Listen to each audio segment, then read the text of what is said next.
Fala galera, Bassani na área, tô aqui com o Siena, ó, Sieninha, tá? Motor Fire. E dá uma olhada, o motor tava com barulho e a gente funcionando sem a correia do alternador, ó. Dá uma olhada aqui a folga, ó. Não sei se vai dar pra vocês perceberem aí, mas ó, faz até um barulhinho, barulho.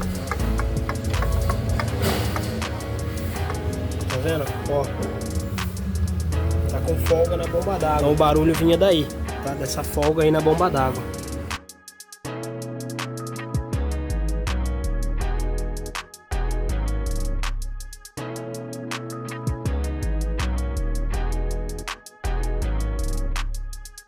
Finalizado o nosso Sieninha.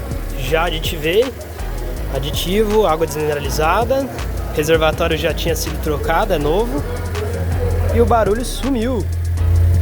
Isso aí, mais um trabalho concluído com sucesso.